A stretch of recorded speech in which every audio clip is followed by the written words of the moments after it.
bring isang sakong pasensya. Hey everyone, welcome back to my channel again. But if it's your first time to come here on this channel, I encourage you to click the subscribe button down below. And of course, huwag mo na rin kalimutan na i-click yung tiny bell button para lagi kang ma-update every time that I upload a video here on this channel. So for today's video guys, I will just share with you the essential tips for traveling with toddler going back to the Philippines. Kasi may nag-request sa atin dito si sis NSR2XX. Ayan. Siya yung nag-request kasi ata parang pauwi din sila ng Pilipinas. And hopefully umabot ito before kayo mag-fly. Pero at least makita to ng mga ibang moms who are going back home to the Philippines kung ano yung mga experience na ginawa namin and hopefully na nagawa din sana namin. So, without any further ado, let's get on to this video. So, number one is before the flight preparation. When I say na before the flight, months before the flight. Siguro naman nag-book kayo ng flight ninyo months ahead. So, what we did months before our flight, we went to our pediatrician and told her that we will be leaving the USA and we will go to certain places or countries na ganito yung bibisitahin namin. And she said that she will refer us to infectious diseases para mabigyan ng vaccine si Mishi to protect her from communicable diseases na pwede niyang ma-acquire when we go on vacation. Kasi nga, dahil dito sila ipinanganak, hindi ibig sabihin na yung katawan natin is sanay naman tayo sa Pilipinas, sila ay hindi pa ganun kasanay. So, wala pa silang panlaban, hindi pa sila ganun ka-immune kumbaga sa mga ganun na bagay-bagay na papunta sa Pilipinas. So, nirefer kami sa infectious diseases and tinanong ng infectious disease kung saang part kami ng Philippines pupunta. So, it all depends pa talaga sa location. So, for us, dahil sa northern part kami ng Philippines, uuwi, ay nag-vaccine si Mishi ng measles and Hepa A. So, for the measles, in the Philippines, we gave the measles vaccine at 9 months, I believe. Pero dito sa USA, binibigay nila yon at 12 months. So, dahil lalabas kami ng US, going to the Philippines on her 11th month, nung 10 months siya or 9 months siya, ay binigay na yung measles vaccine sa kanya. And then, they told us na kapag 12 months siya, pagbalik namin from our vacation, ay ibibigay pa rin yung pang 12 months talaga na measles. So, susundin pa rin yung schedule kahit may extra measles vaccine na siya. And I was okay with that. So, our original plan pa is pupunta pa sana kami ng Korea. Tinanong pa kasi pala may certain area sa Korea na kailangan naming mag-take para sa malaria. So, kung pupunta kayong Palawan, same as well. So, yun, kailangan nyong itanong sa pediatrician ninyo and kung ano yung mga kailangan ninyong vaccines for your baby. So, number 2 naman is packing for the trip. Of course, kailangan nyo ng diaper, ng gatas, yung mga essentials nyo para sa inyong mga anak. Fever reducer, kung nagkakakolik yung anak nyo, may mga gamot ba kayong binibigay for her. Kasi ganun si Mishi dahil may eczema siya. Tapos lagi siyang nagsisinok. Meron akong mga ganun. And then she was sick before our flight, a few days before our flight. So, ang dala ko is Tylenol and ibuprofen. And then yung para sa sinok niya, and colic na din, and then mga moisturizers and creams for her eczema. Yun yung mga dala namin. And then meron siyang mga snacks, merong milk.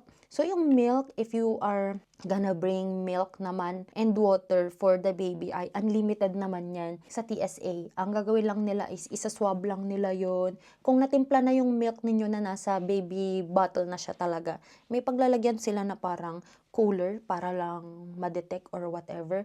Pero kung ang dala nyo naman from our previous experience naman, kung yung formula nyo is yung mga ready to feed na, hindi nila yun bubuksan guys. Do not worry, hindi nila yun bubuksan. Isuswab lang nila yun. And then si Mac, swinab nila yung kamay nila. Do you have your husband with you? Sabi lang sa amin. And alam na namin na isuswab yung kamay ni Mac.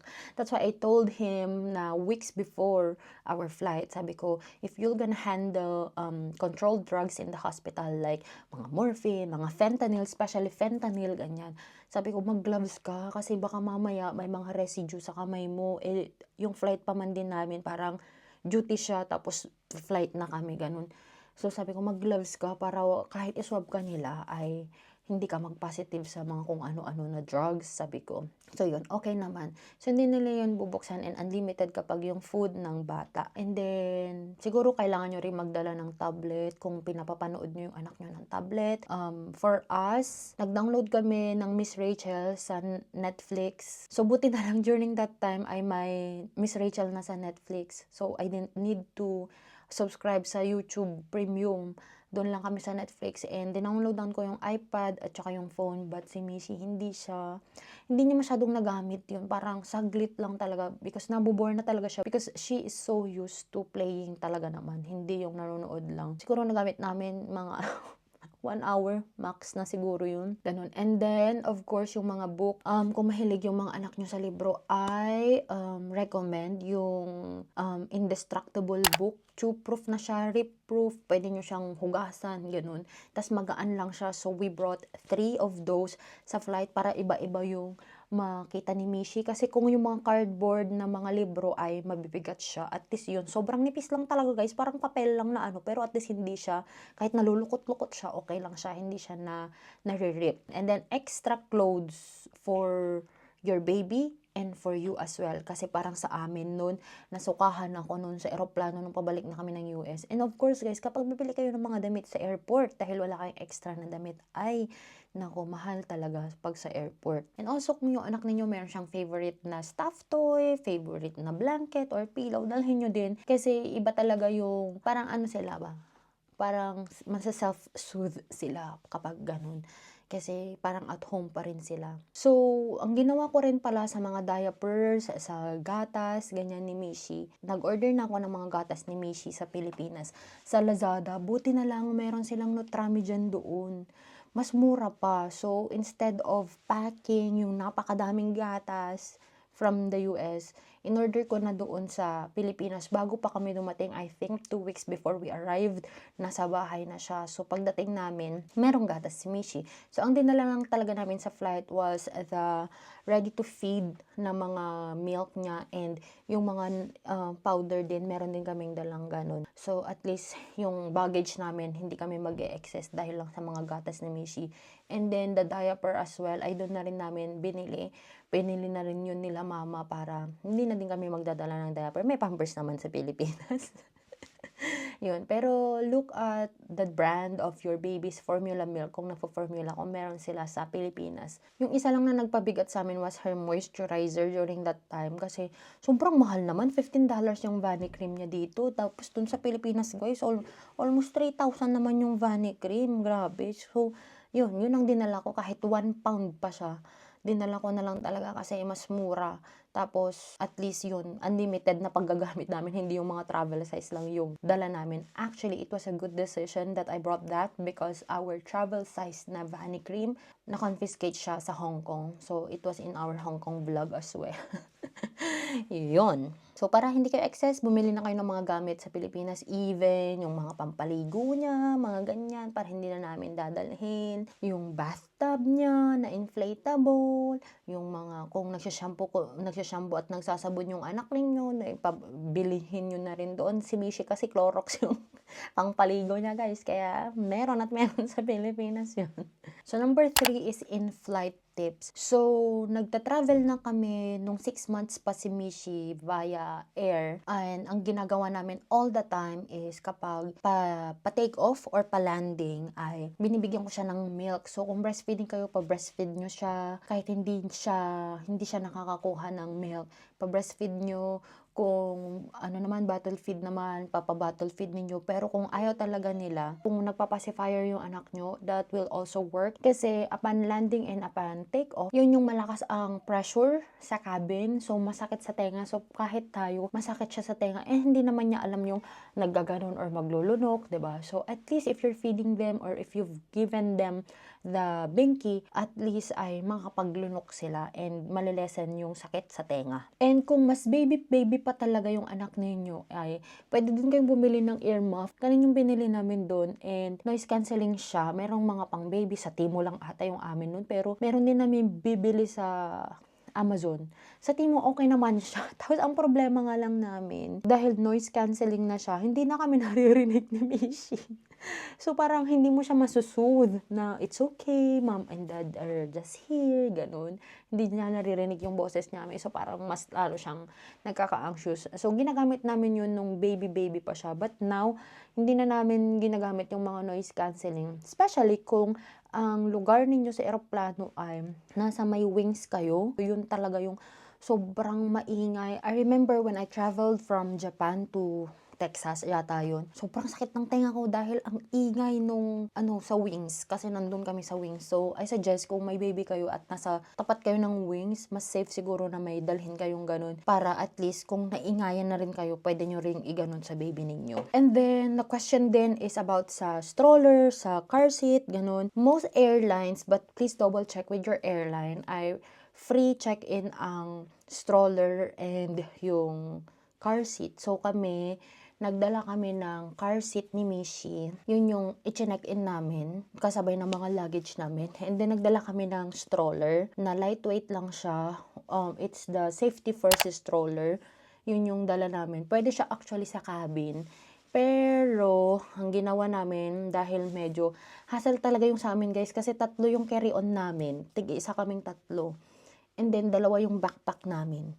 Mayroon ka pa kaming stroller. So, parang 6 yung dadalhin namin sa cabin. So, every time nasasakay na kami sa eroplano, ginigate check na lang namin yung stroller namin para magamit namin sa airport, which is really a good decision. Kasi grabe, nung nasa Korea kami, may layover kami ng Korea. Kung wala siguro kaming stroller, Diyos ko, hirap na hirap siguro kami with all the stuff that we have. Tapos, si Mishi, buhat-buhat mo pa. Kailangan talaga may stroller. Kung ayaw nyo namang kumuha ng stroller, what I do before, nung maliit pa si Mishi, hindi na kasi pwede yun ngayon eh. Yung carrier na nilalagay dito sa belt, o kaya yung bear hug carrier, kangaroo carrier, whatever you call it. Pwede yun. Kung maliit pa yung baby ninyo, actually, kung ako, mas okay yun sa akin. Kung baby pa sana si Mishi. Pero nung umuwi kasi kami Pilipinas, malaki na siya. So, the stroller was good. And the safety first, naka-flat siya na ganun. So, nakaka-sleep si Mishi while waiting for our next flight. Which is really good. I highly recommend the safety first na stroller. And then, of course, during flight din, magkakaroon kayo ng mga problema na umiiyak yung bata, gusto niyang maglaro. Buti na lang sa likod ng Delta Airline, yung 14 hours na flight namin is maluwag siya kasi nandun yung kitchen.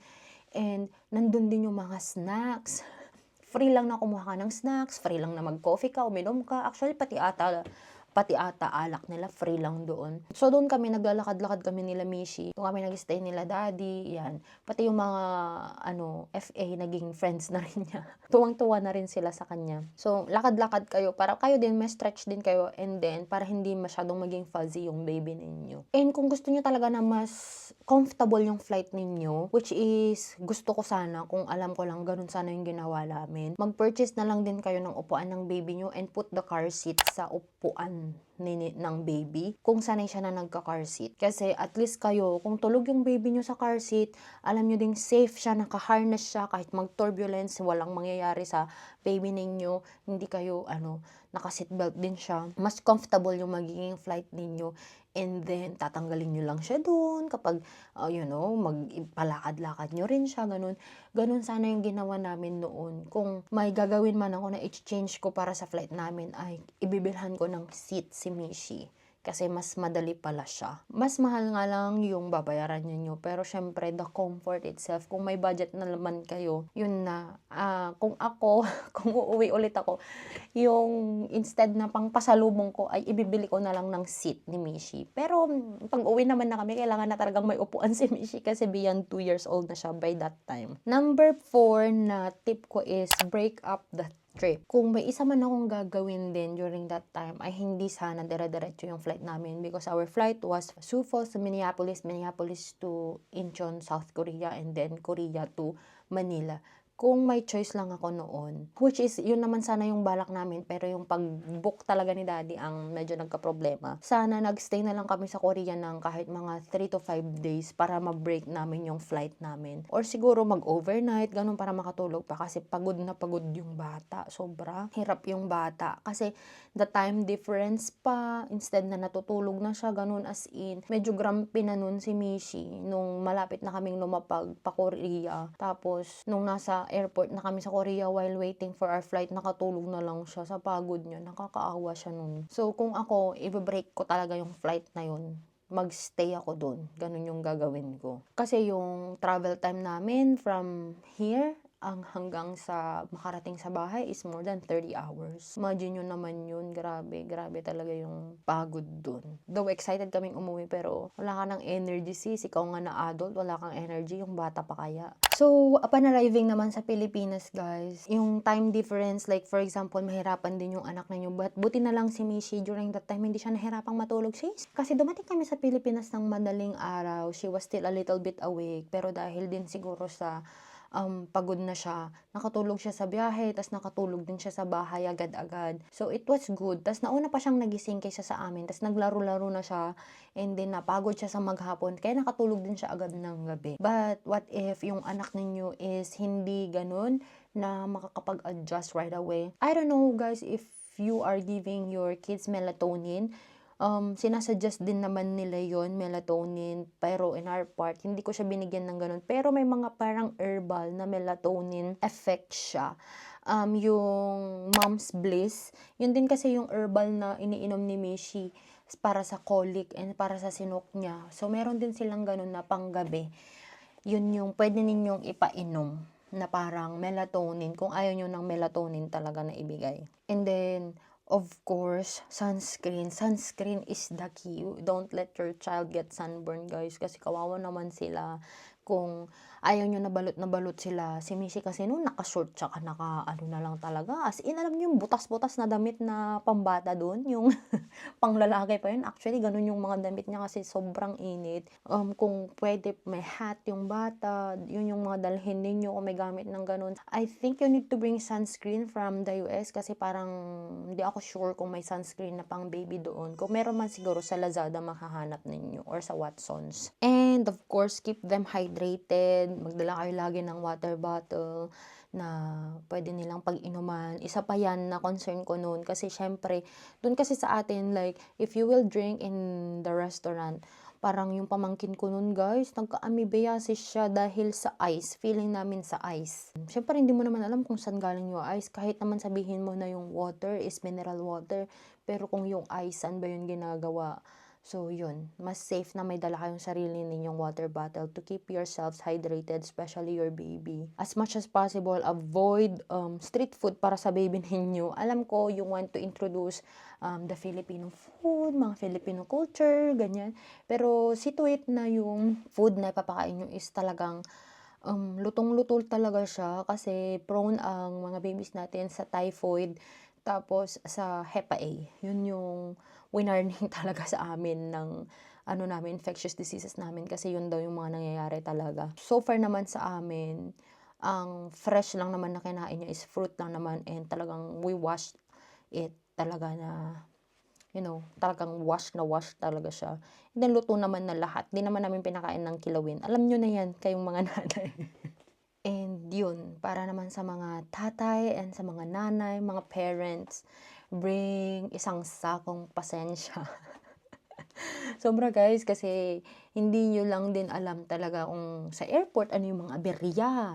Kaya kailangan talaga pasensya sa airport. Sa eroplano, ano yung mga aberya. May mga passengers na iba na they are not kid-friendly din. Actually, we experience a little bit of that. But I just don't care na lang. Bahala ka, nagbayad din naman kami dito, parang ganun na lang. But puti na lang hindi sila yung sobrang makaren or whatever. Parang lang. Yun na yung papuntang yun na yung mga Asian. Kung sino pa yung mga Asian, sila talaga yung mga ganun. Pero kapag dito naman, lagi lang silang, oh, your baby's so cute, mga ganun. Pero kapag sa Asia na, iba talaga yung ugali. Sila yung walang pakundangan na wala akong pakialam sa anak mo, gano'n talaga. Which is kaya magdala kayo ng mahabang pasensya, isang sakong pasensya. Pagdating niyo pa sa Pilipinas, ang dami-dami pang nagiging aberya na for sure hindi na kayo sanay sa gano'n kasi nasanay na kayo sa comfort ng buhay dito sa US. So, pasensya talaga, dala kayo ng madaming pasensya. So, yun lang guys. I hope this video will help. Thank you so much, Sis Anne, for requesting this video. And if you have more suggestion, if you have more request, finally ha, may nagawa na akong video sa mga nire-request niya. Ang dami na niya kasing sinuggest dati pero I always don't have time to prepare for those videos. I hope makatulong to sa mga nanay na pauwi din ng Pilipinas. And if you have any suggestions, please comment down below para po pag nagpunta dito yung mga nanay na iba ay nasa comment section na yung suggestion ninyo or tip ninyo para mabasa na nila. So, yun lang guys. If you haven't subscribed to this channel yet, please do subscribe and hit the notification bell button para lagi kayong ma-update every time that I upload a video here on this channel. And, of course, if you haven't followed me yet on my Instagram and on my Facebook, the name is Joy of Mia. And I will talk to you guys in the next one. Bye!